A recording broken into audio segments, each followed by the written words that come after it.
உத்தேசித்து நடக்கிற இந்த சதத்துல சுவாமி தேசிகன் ஒரு ஆச்சாரியாலும் தனித்தனியா சொல்றது கஷ்டம்.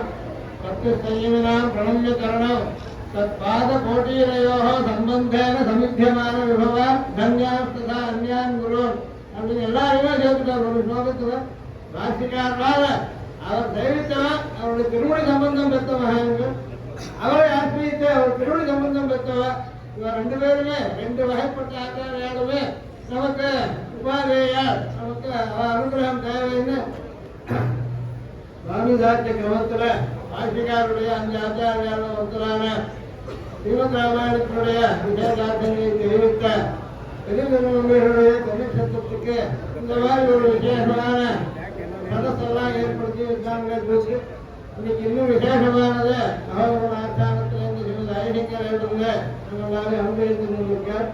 இப்படிப்பட்ட இந்த நன்னாள்ல உள்ள மகான்களோட நம்மாழ்வாருடைய திருவாய்மொழியை பற்றி அதிலையும் கூட கனியன்களை பற்றி சொல்ல சொல்லி நியமித்திருக்க சொந்த காரியம் இது.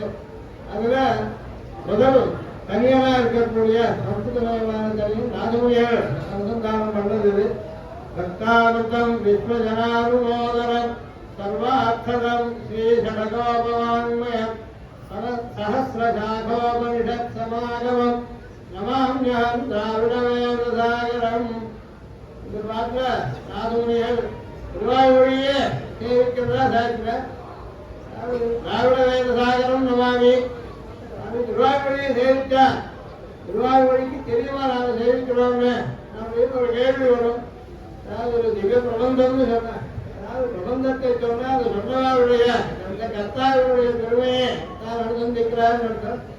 இவருக்கு ஒரு கூச்சம் கூட ஆச்சாரிய இடத்துல சமாழ்வாரத்தை தான் நயித்ததுல ஆத்மநாம குரோநாமம் சொல்ற சமயத்துல அவர் சொன்னாமத்தை கூட நேரத்தில் சொல்லாமல் அவர் பெருமையை காட்டக்கூடிய அவர் கந்தங்கள் அதையும் பிரதானமான திருவாய்மொழி நாலு தாத்தார் நம்மாழ்வார் திருவாகரி திருவாய்மொழி அது ரொம்ப பிரதானமானதா இருக்கிற திருவாய்மொழியை அதை சேவித்தவனாலே அதை இயற்றிய நம்மாழ்வாருக்கு நம்முடைய கௌரவத்தை சொல்லிட்டுதான் ஆகுது. வியாக்கியாகாரா சொல்லிக்க வந்தே ராமாயணார்ணவம் அப்படின்னு சொல்லிருக்க. ராமாயணத்தை சமுத்திரமா சொன்னது உண்டு, ராமாயணத்தை அர்ணவமா சொல்லி அதை நமஸ்கரிக்கிறேன் அப்படின்னு சொன்னது உண்டு. அந்த கிரமத்தில் ஆழ்வார் என்ற உபகாரம் இந்த எல்லா பதங்களுக்குமே இவர் போட்டிருக்கக்கூடிய விசேஷங்கள் பக்தாமிருதம் விஸ்வஜனானுமோதனம் சர்வார்த்ததம் சடகோபவான்மயம் சாஸ்திரஜாகோபனிஷத் சமாகமம் திராவிட வேதசாகரம் அப்படின்றத சாதிக்கிறார். வேதங்களுக்கு சமமா சம்ஸ்கிருத வேதங்களுக்கு சமமா எண்ணக்கூடிய சந்தமிக தமிழ் மறை அப்படின்ற திவ்ய பிரபந்தங்களுக்கு திராவிட வேதம் அப்படின்னு சொல்றது. இந்த திராவிட வேதமும் சம்ஸ்கிருத வேதம் எப்படி அனந்தமா இருக்கும் அப்படி இதுவும் ஒரு சாகரமா. அதாவது சாகரம்னு சொல்லக்கூடியது அக்கறை தெரியாத இருக்கக்கூடியது. எவ்வளவு தூரம் சிரமப்பட்டு பார்த்தா கூட ஒரு கரை நிற்கிறவங்க இன்னொரு கரை தெரிய போறதில்லை. அப்படிப்பட்ட அபாரமா இருக்கக்கூடியது, அனந்தமா இருக்கக்கூடியது, அநேக அர்த்தங்களை புரிந்து இருக்கக்கூடியது. இது 2 வகையா வேதத்துல எல்லாருக்கும் பக்தியை உண்டாக்குறதுக்கோ பகவானை பிரபத்தி பண்றதுக்கோ வழியை சொல்லப்பட்டிருக்கு. ஆனா நேர சுலபமா தெரிஞ்சுக்கிறது சமமா இருக்கு. அதை மட்டும் விசேஷமா எடுத்து காட்டுறதுன்றது திராவிட வேதத்துடைய ஒரு ஏற்றம். அதுல பக்தர்களுக்கு அமிர்தமா இருக்கக்கூடியது அப்படின்னு முதல்ல பக்தால் யார் அப்படின்னா எல்லாருமே பக்தால் ஒருவகை. திருவாரூர் திருக்குறாவதாரம் பண்ணும் போது அவர் திருவடி நிழல் படாத வெற்றியே கிடையாது. எல்லாருமே பகவத் பக்தாவா ஆகணும். எல்லாருக்குமே அமிர்தம் போன்றதா இருக்கிறது. இது ஒரு வகை.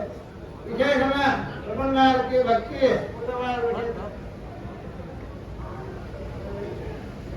பக்தி உள்ளவாளுக்கு அமிர்தம் போல இருக்கிறது. பக்தி உள்ளவா வேற எதையும் ஆசைப்படாமல் எம்பெருமானை மட்டுமே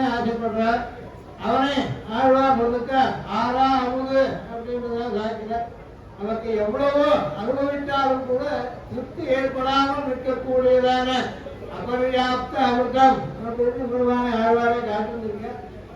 அவர் காட்டின பாட்டு பக்தர்களுக்கெல்லாம் அமிர்தமா இருக்கு. அவர் எம்பெருமானை அமிர்தமா நமக்கு காட்டினார். அவர் காட்டின அந்த பாட்டினுடைய அழகு கூட, அதனுடைய இனிமை, அதனுடைய செம்மை பார்த்தால் அதுவே போக்கியமா இருக்கு. பக்தர்களுக்கு அமிர்தமா இருக்கு. சாதாரண மனுஷாளுக்கு உபயோகம்னு சொன்னீரே காட்டுறார். பக்தன் அமிர்தம் பக்தம்னா அன்னத்துக்கும் பேர் உண்டு. லௌகிகாலுக்கு கூட இது உபயோகப்படும். இது மூலமா வெள்ளத்தேவை ஏற்படும் அப்படின்னு பிரிச்சுக்கலாம்னு பல அர்த்தங்கள் சொல்லலாம். குருவாச்சாரியார் பண்ணிருக்கக்கூடிய ஸ்லோகங்களையோ பாட்டுகளையோ அநேக அர்த்தங்கள் தானாவே பொதிந்திருக்கும்.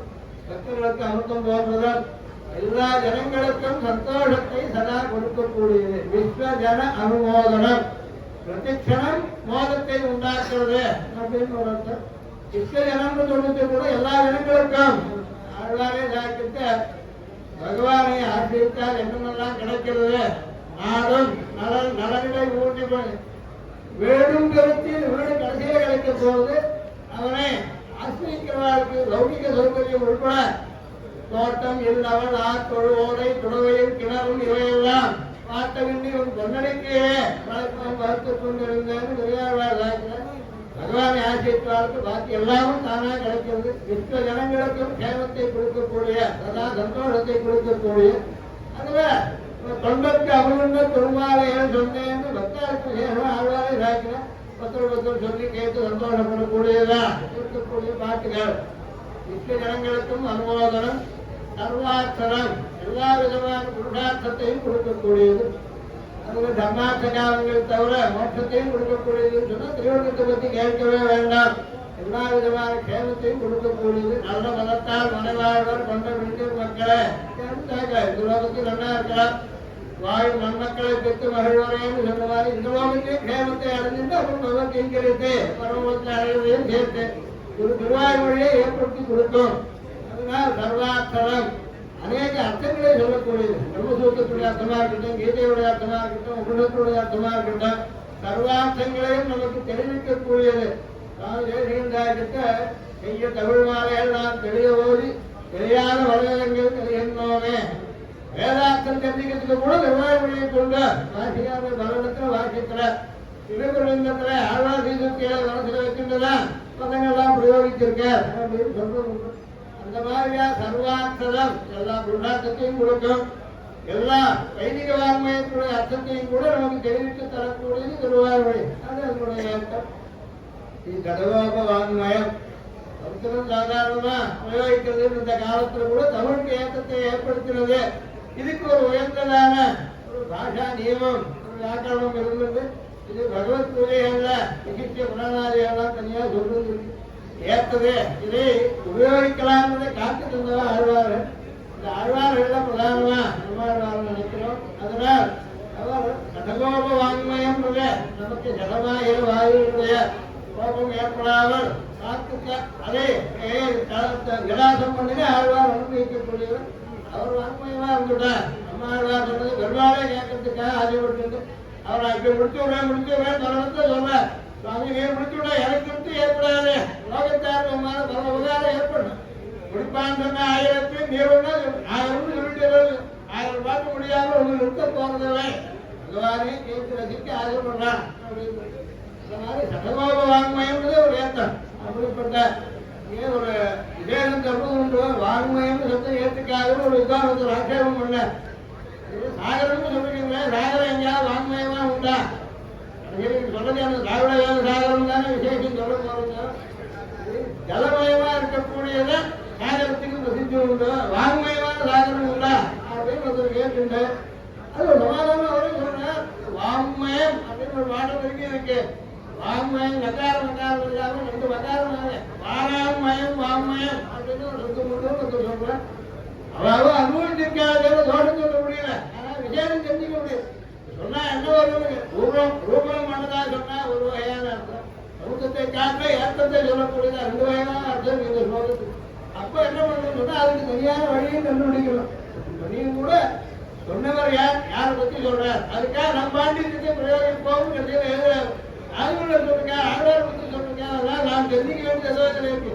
இந்த மாதிரியா அனுபவ வாங்குவது ஒரு ஏற்றம். இது மட்டும் ஒரு சமஸ்த சாகோபரிஷத் சமாகமம் எல்லா வேத சாகைகளுடைய தாத்பரியத்தை உட்கொண்டிருக்கக்கூடியது. அதுல நிறைய சாகை உள்ளது சாமவேதம், சாஸ்திர சாக்கா சாஸ்திரோத்மா சாமவேதான்னு சொல்றது.